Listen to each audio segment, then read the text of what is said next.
Assalamualaikum warahmatullahi wabarakatuh. Apa kabar sobat pembelajar? Kali ini kita akan membahas materi Responsibility Accounting and Reporting, salah satu materi dalam mata kuliah akuntansi B2. Materi ini didasarkan pada buku Carter chapter 17. Apa itu Responsible Accounting? Secara sederhana bisa kita jelaskan merupakan sistem akuntansi ya, yang menghasilkan laporan biaya atau profit kepada manajer yang bertanggung jawab atas suatu aktivitas dan tujuannya adalah untuk pengendalian. Kalau manajer ini sebagai cost center, maka laporan biaya untuk tujuan cost control. Tujuannya adalah untuk menyediakan manajemen alat kontrol alat kontrol biaya yang berguna untuk pengambilan keputusan. Agar mekanisme kontrol tersebut efektif, Responsibility Accounting ini mencatat dan melaporkan biaya yang timbul sebagai akibat dari setiap aktivitas kepada individu di perusahaan yang bertanggung jawab untuk mengendalikan aktivitas. Jadi, aktivitas ini controllable-nya oleh siapa? Maka yang mengendalikan aktivitas itulah yang bertanggung jawab. Penekanannya adalah pada pengendalian biaya internal, bukan pada biaya penentuan biaya produk. Ini adalah biaya-biaya yang dikeluarkan dari suatu kegiatan, bukan ditekankan pada biaya yang bukan untuk menghasilkan suatu produk. Kita masuk pada ilustrasi sebagaimana dalam buku Carter ya. Di sini perusahaan mempunyai 2 production department dan 2 service department. Jadi ada fabricating dan assembly, kemudian departemen jasanya adalah maintenance dan power. Nah, ini ada 2 ilustrasi. Jadi perusahaan departemen jasa, maintenance department membebankan biaya menggunakan single billing rates. Sedangkan departemen power membebankan biayanya menggunakan multiple billing rate. Di departemen maintenance ya, pemeliharaan. Jadi dia melakukan pemeliharaan untuk 3 departemen lainnya. Budget untuk 1 bulan ke depan ya, terdiri dari fixed cost dan variable cost. Tentu saja fixed cost-nya adalah $150.000 tetap ya. Kemudian variable cost-nya per jam adalah $20 ya, per jam per maintenance hours-nya. Nanti setelah akhir bulan ternyata biaya aktualnya adalah $245.000.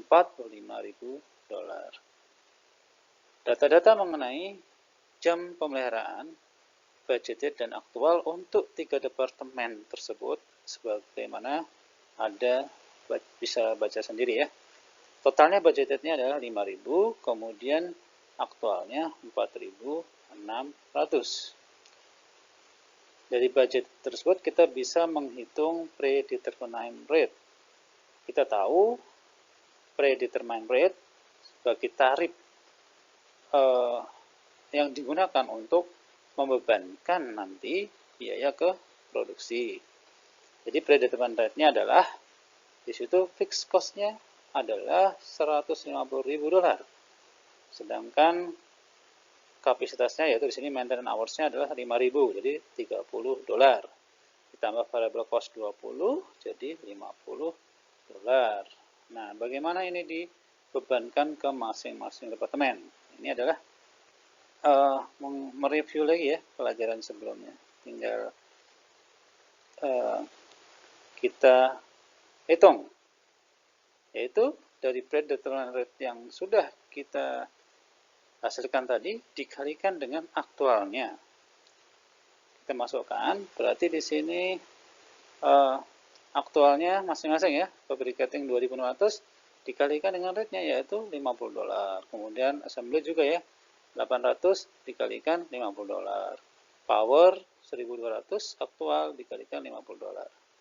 Sehingga hasilnya adalah dari aktual maintenance hours 4.600, biaya yang dibebankan applied OH-nya adalah $230.000. Nah, untuk tujuan pengendalian biaya, maka dibandingkan antara biaya yang dibebankan dengan biaya aktual. Di situ bisa dilihat bahwa aktual cost-nya lebih tinggi sebesar 15.000. Terjadi varian ya. Varian di mana biaya aktual lebih tinggi. Nanti kita pelajari bahwa varian seperti ini ketika biaya lebih tinggi daripada yang dianggarkan, maka itu adalah tidak disukai, unfavorable. Selanjutnya akan kita analisis bagaimana varian yang 15.000 itu dipertanggungjawabkan. Nah, untuk tujuan pertanggungjawaban itu sebagian akan dibebankan sebagai idle capacity varian ya, dibebankan ke manajer pemeliharaan, yaitu sebesar kapasitasnya yang aktual dengan yang budget dibandingkan, sehingga selisihnya kan aktualnya lebih kecil, masih ada selisih 400. 400 tersebut dikalikan dengan tarif fix cost-nya $30. Jadi $30 kali 400 mendapatkan 12.000. Nah, seperti itu. Atau bisa dihitung total budget fixed cost-nya 150.000, yang dibebankan adalah $30 kali 4.600. Sama aja kan, karena 150.000 itu berasal dari budgeted kapasitasnya, yaitu 5.000. Nah, ini disebut idle capacity. Artinya apa? Artinya, secara aktual itu digunakan, kapasitasnya tidak digunakan secara optimal, masih ada yang idle. Nah, berarti kan masih ada 3.000 lagi. Nah, 3.000 lagi ini adalah merupakan spending varian.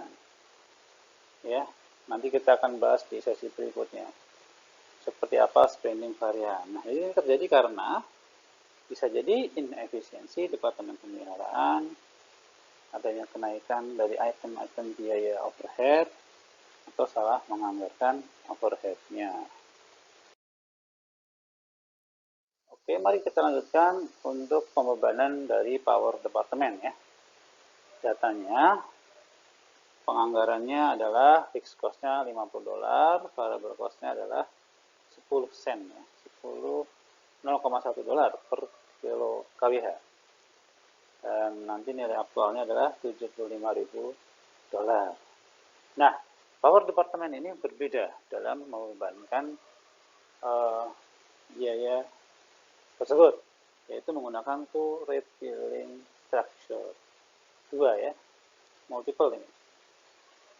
Argumentasi adalah bahwa kalau fixed cost itu tidak, fixed cost kan tetap untuk power, pemakaiannya berapapun dibebankan berdasarkan kapasitas yang disediakan, jadi budgetednya. Jadi nanti hasilnya tidak ada spending capacity. Sedangkan variable cost-nya tentu variable cost berdasarkan pemakaian, jadi berdasarkan aktualnya. Bedanya kan kalau yang di investasi pertama, fixed cost dan variable cost dibebankan berdasarkan aktual. Kalau ini fixed cost-nya tidak, fixed cost-nya tetap pada kapasitas yang disediakan. Kenapa? Karena melihat jumlah listrik yang digunakan itulah controllable oleh usernya ya. Oke, datanya adalah sebagai berikut. Yang tersedia, KWH yang tersedia, dan KWH aktual yang digunakan. KWH aktual yang digunakan lebih kecil ya, totalnya 230 dibandingkan yang disediakan. Tentu saja ya, kalau power kan yang disediakan sekian ya, yang digunakan maksimal itu.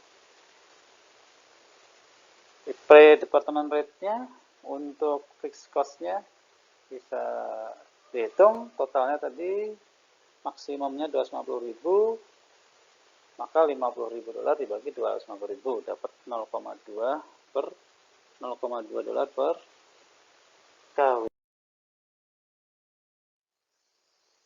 Dari fixed cost 0,2 dolar per kWh, kita hitung fixed cost yang dibebankan, yaitu kali maksimum kWh yang tersedia. Jadi pakainya kan maksimum, sehingga hasilnya sebagai berikut.